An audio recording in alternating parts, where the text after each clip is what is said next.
रामनगर में बलराज नाम का एक व्यक्ति रहता था। वो बड़ा मेहनती था। उसका एक बेटा था जिसका नाम गोपाल था। गोपाल भी अपने पिता की तरह खूब मेहनती था। जब गोपाल छोटा था तभी उसकी माँ का देहांत हो गया था। गोपाल के पिता ने फैसला किया कि वो दूसरी शादी नहीं करेगा और खुद ही गोपाल को पालेगा। दोनों बाप बेटे राजा जयचंद के यहाँ नौकरी करते थे। राजा उन्हें रोजाना उनकी मेहनत के बदले उन्हें केवल 2 किलो अनाज देता था। इतने अनाज में बड़ी मुश्किल से दोनों बाप बेटों का गुजारा होता था, इसलिए वो दोनों हमेशा भूखे ही रहते थे। एक दिन गोपाल अपने पिता से कहता है, पिताजी, हमें राजा की नौकरी छोड़ देनी चाहिए। हमें कुछ और काम करना चाहिए या फिर किसी दूसरे शहर में जाकर नौकरी करनी चाहिए। राजा हमें इतना कम अनाज देता है, हमारा पेट भी सही से नहीं भरता है और हम हमेशा भूखे ही रहते हैं। भूखे रहने की वजह से हम बहुत कमजोर हो गए हैं। अगर हम खाएंगे नहीं तो हम काम कैसे करेंगे?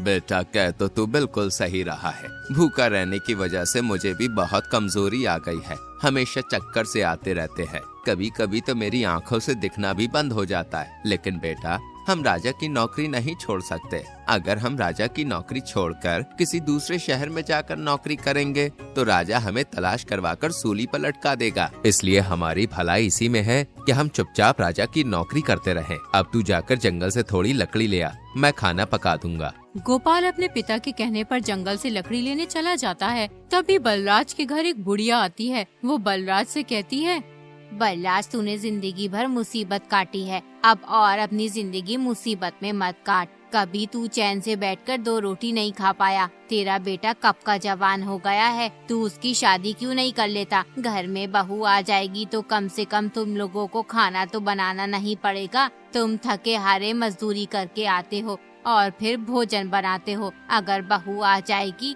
तो तुम्हें बहुत से कामों से राहत मिल जाएगी।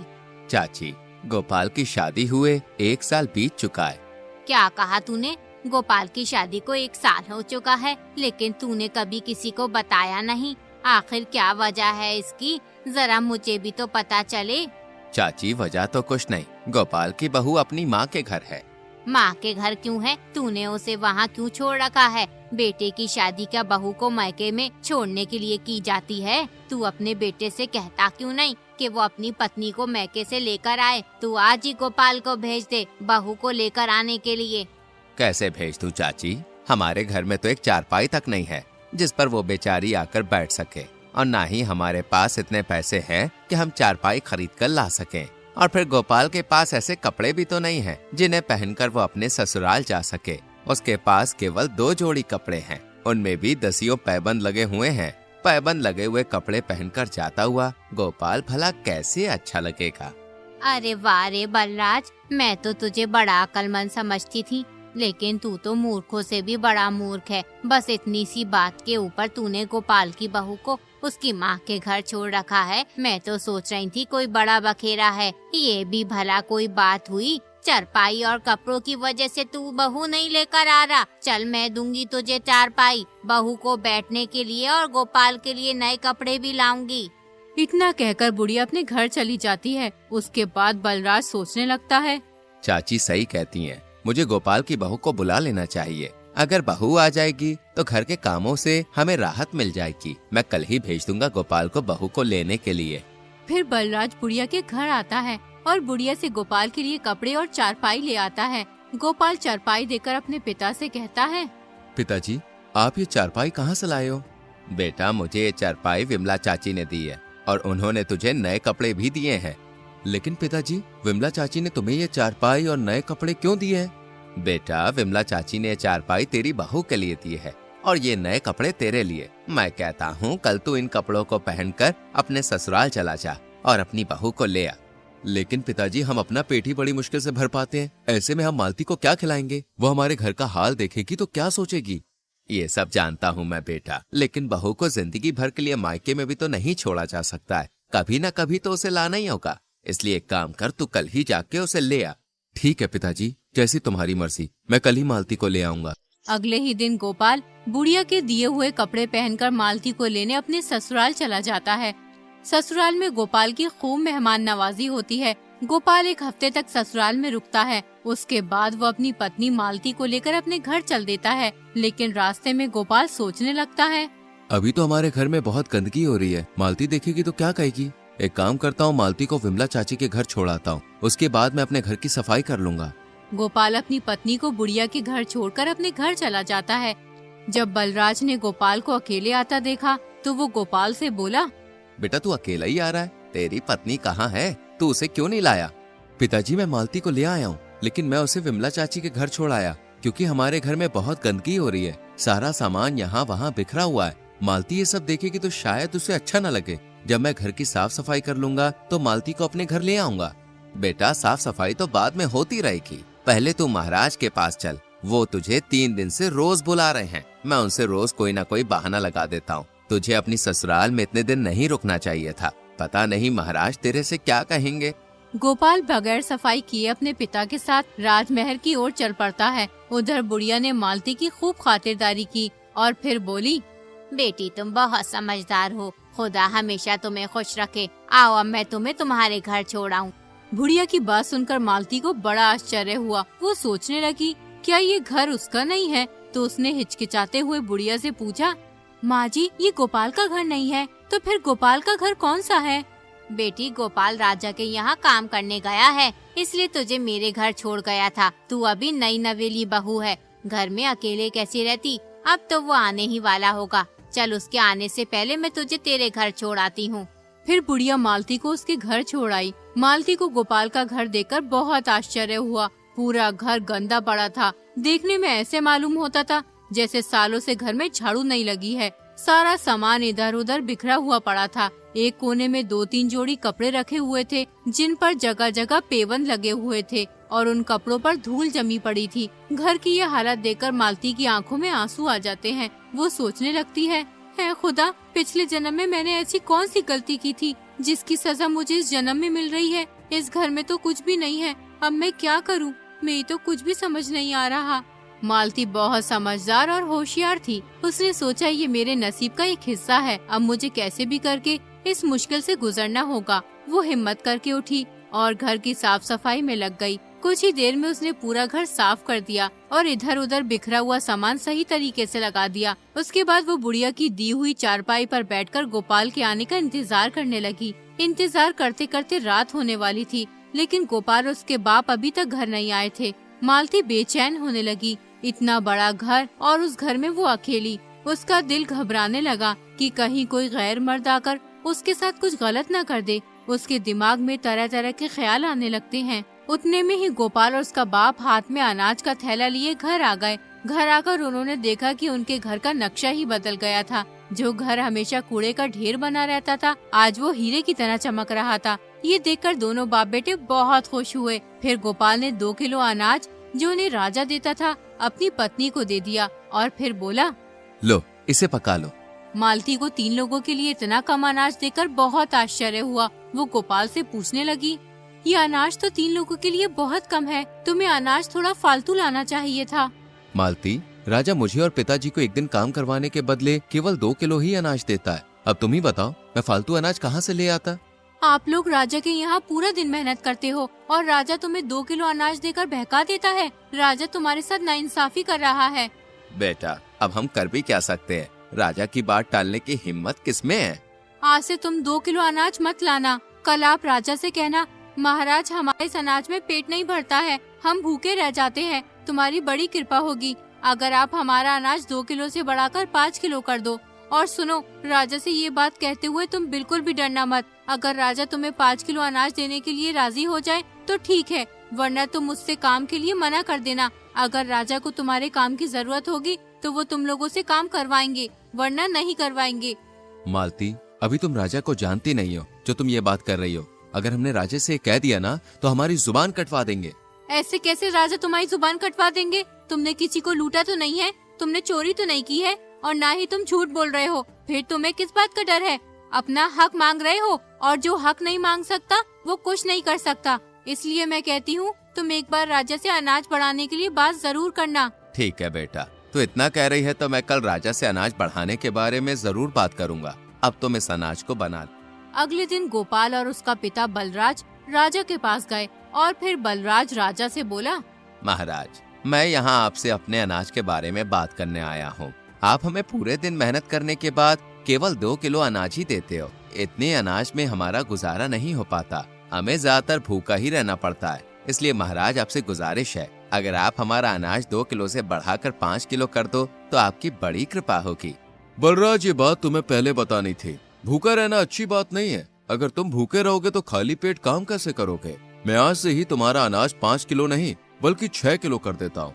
फिर राजा मंत्री से कहता है, मंत्री, आज से बलराज को रोजाना 6 किलो अनाज दिया जाएगा और दूसरे जितने भी मजदूर हैं, सभी का अनाज बढ़ा दिया जाए। राजा का फैसला सुनकर दोनों बाप बेटे 6 किलो अनाज लेकर खुशी खुशी अपने घर चले गए। जब मालती ने गोपाल के सिर पर अनाज का बड़ा थैला देखा तो वो समझ गई कि राजा ने उनकी बात मान ली है। फिर उसने उन दोनों से पूछा, इस थैले को देखकर मालूम होता है कि राजा ने तुम्हें 5 किलो अनाज दे दिया है। उन्होंने तुम्हें कुछ कहा तो नहीं? नहीं बेटी, राजा ने कुछ नहीं कहा। हमने महाराज से अपनी मजदूरी का 5 किलो अनाज मांगा, लेकिन महाराज ने हमें 6 किलो अनाज दे दिया। आज से हमें रोजाना हमारी मेहनत का 6 किलो अनाज मिलेगा। हम महाराज से खामखा डरते हैं, लेकिन महाराज बहुत ही दयालु हैं। उन्होंने हमारे साथ साथ सभी मजदूरों के अनाज में बढ़ोतरी कर दी है। सभी घर वाले बहुत खुश थे। बलराज ने मालती को बहुत दुआएं दी। मालती बहुत होशियार थी। राजा द्वारा दिए गए अनाज से वो आधा अनाज बचा लेती थी और आधे को पका लेती। 2 महीने तक उसने यही काम किया। फिर एक दिन उसने अपने ससुर से कहा, आज आप राजा से कहना कि मैंने अपनी बेटी की शादी कर ली है। अब हम परिवार में 3 सदस्य हो गए हैं। आप जो अनाज हमें देते हो उससे हमारा पूरा नहीं पड़ता है। महाराज, अगर आप हमारा अनाज थोड़ा और बढ़ा दो तो बड़ा अच्छा होगा। ठीक है बेटी, हम महाराज से ऐसा ही कहेंगे। अगले दिन शाम को काम खत्म करके दोनों बाप बेटे राजा के पास गए और राजा से बोले, महाराज, मैंने अपने बेटे गोपाल की शादी कर दी है। अब हमारे घर में 3 सदस्य हो गए हैं। अगर आप हमारा अनाज थोड़ा और बढ़ा देंगे तो बड़ा अच्छा होगा। ये तो बहुत अच्छा किया तुमने बलराज, जो गोपाल की शादी कर दी। मंत्री से कहकर आज ही मैं तुम्हारा अनाज 10 किलो करवा दूंगा। दोनों बाप बेटे 10 किलो अनाज लेकर घर आ गए। 10 किलो अनाज को देखकर मालती बहुत खुश हुई। अब वो आधे से भी ज्यादा अनाज बचा लेती थी और बाकी बचे हुए को पका लेती थी। ये सिलसिला 8 महीने तक चलता रहा। अब मालती ने काफी अनाज इकट्ठा कर लिया था। फिर एक दिन वो अपने पति और ससुर से बोली, बाबूजी, आज के बाद आप लोग राजा के यहाँ काम करने नहीं जाओगे। कब तक आप दोनों मजदूरी करते रहोगे? मजदूरी से हमें सिर्फ 2 वक्त का खाना मिल सकता है और कुछ भी नहीं। अगर बेटी हम मजदूरी नहीं करेंगे तो फिर क्या करेंगे? इस तरह से तो हम भूखे मर जाएंगे। आप लोग चिंता मत करो। आपको राजा जो अनाज देते हैं, मैंने उसमें से आधे से ज्यादा अनाज बचा लिया है। इस प्रकार मैंने काफी अनाज बचाकर इकट्ठा कर लिया है। अब तुम लोग बाजार में कोई दुकान खोल लो और उसमें अनाज बेचने का काम शुरू कर दो। खुदा ने चाहा तो कुछ ही दिनों में हमारा कारोबार अच्छा चलने लगेगा। ठीक है बेटी, मैं आज ही बाजार में कोई दुकान दिखाता हूँ और फिर कल से हम अनाज बेचना शुरू कर देंगे। बलराज ने बाजार में एक दुकान किराए पर ले ली और अगले ही दिन अनाज बेचना शुरू कर दिया। कुछ ही दिनों में उनकी दुकान काफी अच्छी चलने लगी। दुकान पर ग्राहकों की लाइन लगी रहती थी। ये सब देखकर दोनों बाप बेटे बहुत खुश थे। दोनों जब भी दुकान से घर आते तो कुछ न कुछ सामान घर के लिए जरूर लाते। एक दिन मालती अपने घर के आगे बैठी होती है, तभी उसकी नजर कोने पर पड़े एक सोने के हार पर पड़ती है। सोने का हार देखकर मालती की आंखें आश्चर्य से फटी की फटी रह जाती हैं। मालती जल्दी से हार को उठा लेती है और उसे घर में ऐसी जगह रख देती है जहाँ किसी की नजर न पड़ सके। उसी दिन पूरे नगर में ढिंडोरची ने ऐलान किया, सुनो ए लोगो, जरा गौर से सुनो। एक चील रानी का सोने का हार लेकर उड़ गई है। जिस किसी इंसान को वो सोने का हार मिल जाए, वो हार को राजा को लौटा दे। इसके बदले राजा उस शख्स को मुंह मांगा इनाम देंगे। रानी के हार की खबर पूरे नगर में फैल गई। हर किसी की जुबान पर रानी के हार की चर्चा थी। जब ये बात मालती को पता चली तो उसने हार के बारे में किसी से जिक्र नहीं किया। इसलिए राजा को अभी तक रानी का हार नहीं मिला। राजा बहुत परेशान था। वो मंत्री से बोला, मंत्री, हार के बारे में कुछ पता चला या नहीं? नहीं महाराज, अभी तक कुछ पता नहीं चला, लेकिन हार की तलाश जारी है।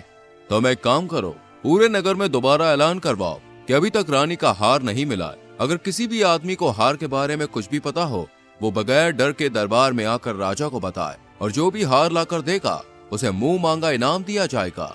मंत्री ढिंडोरची से दोबारा पूरे नगर में ऐलान करवा देता है। अगले दिन मालती अपने ससुर और पति से कहती है, मैंने सुना है रानी का हार चील लेकर उड़ गई है और जो भी शख्स उस हार को तलाश करके राजा को देगा, राजा उसे मुंह मांगा इनाम देंगे। कहीं राजा झूठ तो नहीं बोल रहे? नहीं बहू, महाराज कभी झूठ नहीं बोलते। वो जो भी वादा करते हैं उसे पूरा भी करते हैं। राजा को ज्योतिषियों ने बताया है कि हार किसी के घर के आगे पड़ा हुआ है। पिताजी, ज्योतिषी सही कहते हैं, हार हमारे घर के आगे पड़ा हुआ था। अब रानी का हार मेरे पास है, तुम राजा को ये हार ले जाकर दे दो। बलराज मालती से हार ले जाकर राजा को दे देता है। रानी का हार देखकर राजा बहुत खुश होता है। उसके बाद राजा बलराज से कहता है, बलराज, हम तुमसे बहुत खुश हैं। शर्त के मुताबिक अब तुम हमसे जो कुछ भी मांगना चाहते हो वो मांग लो, हम तुम्हें देने के लिए तैयार हैं। महाराज, मैं आपसे क्या मांग सकता हूँ? आपके हमारे ऊपर पहले से ही बहुत एहसान है। ये तो मैंने अपने कर्तव्य का पालन किया है। बलराज, मैं जानता हूँ तुम बहुत ईमानदार और एक सच्चे इंसान हो, लेकिन तुम्हें कुछ न कुछ तो अवश्य ही मांगना होगा। मैं तुम्हें तुम्हारी ईमानदारी का इनाम देना चाहता हूँ। महाराज, आप इतना कह ही रहे हैं तो मैं पहले अपने घर पर मशवरा कर लूं, उसके बाद आपको बताऊंगा। ठीक है बलराज, तुम अपने परिवार वालों से बात करके मुझे कल बता देना। उसके बाद बलराज अपने घर चला जाता है। घर आकर वो मालती से बोलता है, बेटी, महाराज मुझे इनाम देना चाहते थे, लेकिन मैंने उनसे कह दिया कि घर वालों से बात करके बताऊंगा। आपने बहुत अच्छा किया पिताजी। अब आप राजा से कहो कि महाराज, अगर आप मुझे थोड़ी सी जमीन का टुकड़ा दे दो तो उस पर हम खेती करके अपने परिवार का गुजारा सही तरीके से कर सकते हैं। ठीक है बेटी, जैसा तुम कह रही हो मैं महाराज से वैसा ही कह दूंगा। अगले दिन बलराज राजमहल पहुंचकर राजा के सामने खड़ा हो गया। राजा बलराज से बोला, कहो बलराज, परिवार वालों से क्या मशवरा करके आए हो? महाराज, अगर आप मुझे थोड़ी सी जमीन दे दें तो मैं उस पर खेती करके अपने परिवार का गुजारा कर सकता हूँ। फिर मुझे और मेरे बेटे को मजदूरी करने की भी जरूरत नहीं पड़ेगी। ठीक है बलराज, मैं आज ही तुम्हें 5 बीघा जमीन दिलवा देता हूँ। मेरी दुआ है इस जमीन पर खेती करके तुम खूब फलो फूलो और जीवन में आगे बढ़ो।